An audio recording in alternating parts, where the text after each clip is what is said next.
Hello everyone, I'm Forrest McFreelava, and this is Speedplay Cossacks number 2.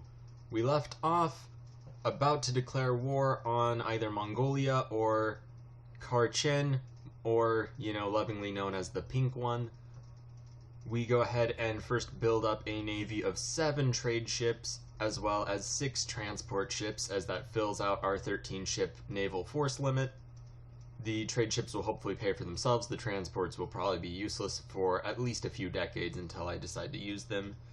Now, unfortunately, we are in a state of truce with Mongolia and Kharchen, so we're just going to wait for a moment. Our only ally is Korea, and we have a few rebellions basically just sort of on the verge of being a problem.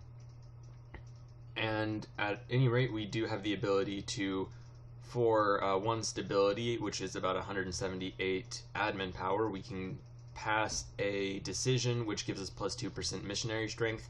I go ahead and do that, as we will probably never have as many wrong religion provinces as we do right now. So we go ahead, take the decision, get that, and go ahead and set our new fleet up to trade in the correct region, the only one that we actually have any power in. And I attempt to force a rebellion. However, after waiting a few months and our truce with Mongolia ending, I decide that it's probably for the best that we just declare the war. Now, I really, really, really would prefer that we manage to get this rebellion to trigger before going to war, as quite frankly, it'll just be a complete disaster for us if the rebellion sparks later. However, if we let the Mongols stay at peace for long enough, it's very likely that they will form an alliance with one of our neighbors, and the cost of that would just be tremendous.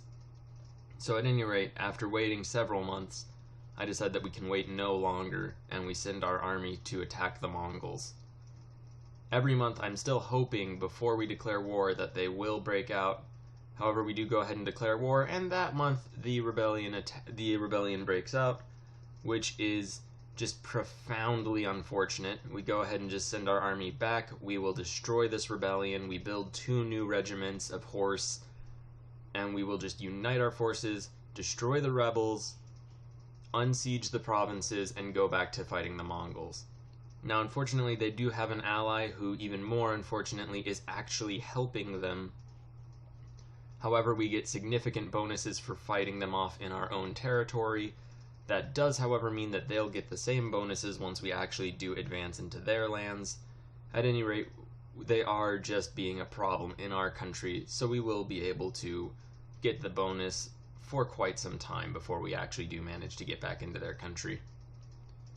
Now, having said that, we are immediately going back into their country after winning a slew of battles. We go ahead and detach a small force and move forward. We're doing significantly worse in this battle than when we had the plus 25% advantage, as really should not be surprising whatsoever. And we go ahead and remerge our forces and continue forward. Now at this point we are still winning all of the battles, which is great news.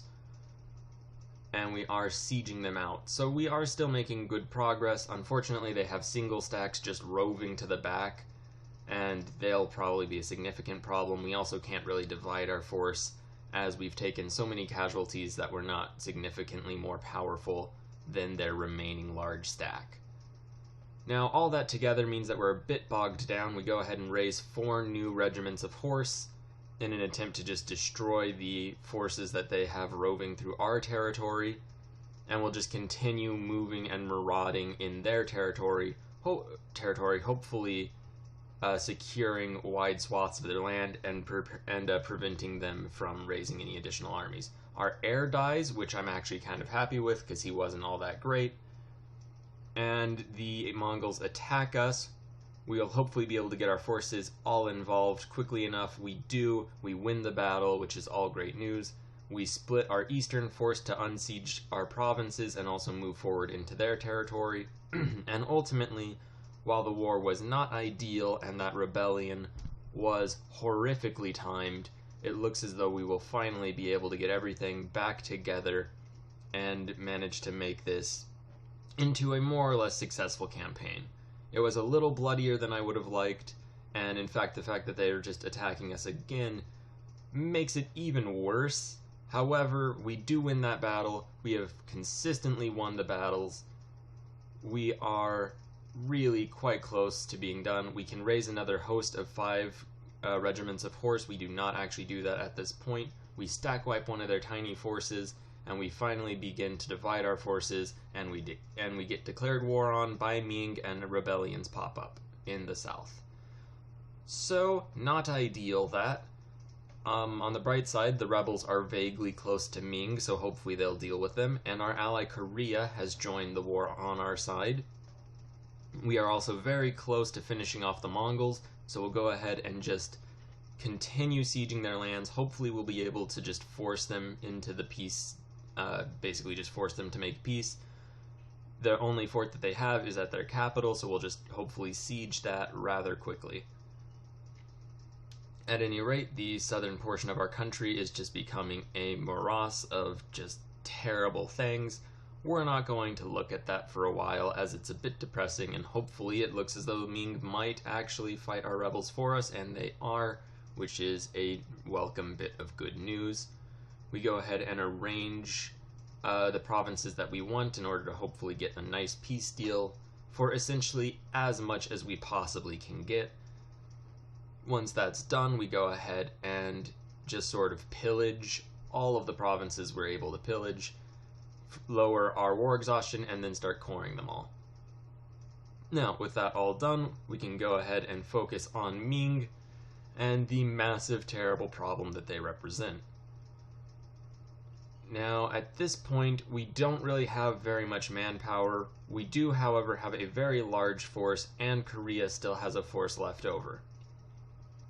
While this is in no way an ideal circumstance, what with the significant portion of our country essentially insurgent at the moment, and the Ming armies being rather more powerful than our own, we can hopefully still win a few key battles.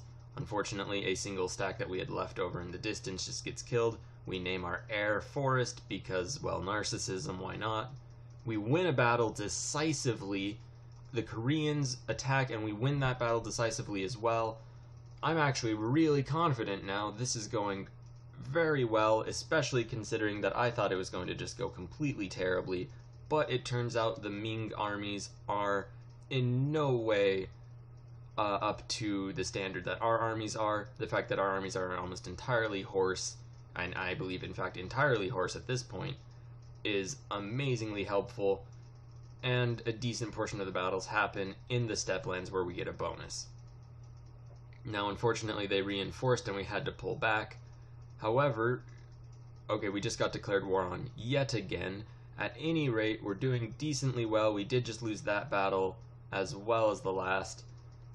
At this point, we may just want to start raising mercenaries and just going hard. Because at this point, the only way we can realistically hope to keep what we have is by just raising a massive mercenary army of horse. They have significantly more pipes or pips than the infantry would have, and we seem to be doing quite well against the Mingish armies, and our rebels are fighting them right now, which is fantastic news. It's always great when our enemies get together and fight. At any rate, we unify our force and begin to move south against Ming, which is occupying our capital. We attack. Luckily, since there's a very weird and convoluted set of diplomacy going on, the Pink State was not able to help them and so had to fight a separate battle, which they lost out loud. We begin unsieging our own provinces. The reason the Pink State wasn't able to fight the same battle is because technically Korea is not fighting them and their army was attached to our own, so it was 2 battles, one after another, of non-hostile states, which is a bit weird and chaotic. However, I'll take it as it made that battle easier. Unfortunately, that means Korea is no longer our ally, as they did not accept our second call to arms. Also, we now have rebels all up in our western provinces, which, quite frankly, I'm not even going to pretend to deal with at this point. We will raise 2 mercenary regiments in order to hopefully unsiege all the provinces controlled by Ming. Ideally, we'll be able to get something out of Ming, as I don't want to just walk away empty-handed after such a brutal and indebting series of wars. We also have a 3rd regiment I forgot about, which we immediately begin sending to go siege areas. And we continue to just wreck the occasional Ming army. Cochin is mostly occupied, however they did send a force up north to unoccupy one of their provinces, which is a bit of a hassle. I do want to take our 4 corps from Ming, however they will get minus 1,000 for the peace deal offer, so long as we do not control a fort nearby. And quite frankly, the only reason they're not just overwhelming us is because of our very powerful mobile force. If we just dedicate it to sieging, we'll lose essentially all of the advantages that it brings and be in just an absolutely terrible position. We move our forces to avoid the Ming armies, attack one of them, not wiping it out but doing significant damage, and then following the other, since they were foolish enough to split apart when they only had roughly parity with us on their own. With that all said and done, we managed to go ahead and get one of our mercenary groups stack wiped. We have lost quite a few of those. We send a force up north to deal with Cochin's army, and it looks as though we may be able to break Cochin once and for all. Unfortunately, Ming comes to their aid. We go ahead and get a new general. Unfortunately, he's not that great compared to our old generals, and we have to retreat from the battlefield. We do, however, manage to destroy another Ming force, and at this point, roughly the western third of our country is insurgent, which is rather terrible news. We're closer, far closer now to being in a place where we can actually deal with that later on. At any rate, we're still not there. A very small revolt does break out, and Ming offers us a peace deal where they will give us 10% of their income and about 150 ducats. We take that. Now, I didn't want to take a peace deal like that at all. However, I don't think it's realistic that we'd be able to siege their fort and actually hold our country together at the same time. So, it's not great. However, we can still destroy Cochin, and hopefully, very hopefully, we'll be able to bring our western provinces back under the fold. Unfortunately, our Khan, or however we call him, our leader, died. His son, Forrest, was not old enough, and he is killed in a succession crisis. Moving on, though, we're now sieging out Cochin entirely. The pink one is going to be wiped off the face of the world, and we begin splitting our armies up to unsiege our provinces. We're very lucky. The southwestern stack went ahead and attacked Ming and just got itself destroyed, leaving only one massive stack of rebels that we need to deal with.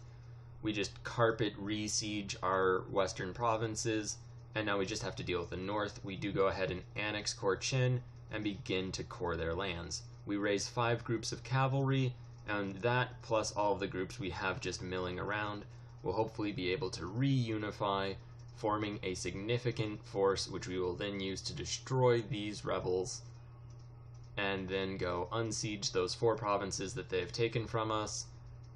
And from there, Korea doesn't have any diplomatic relations with anybody. They were allied to us and Ming, however they answered our call to arms against Ming, breaking their alliance, and then they didn't answer our second call to arms, breaking our alliance. So Korea is diplomatically isolated, and that's going to be our next target.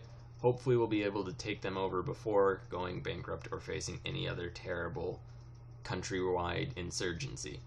Thank you very much for watching. Please like, share, and subscribe. We have got a long way to go, and hopefully it won't be back into our own provinces to suppress them again.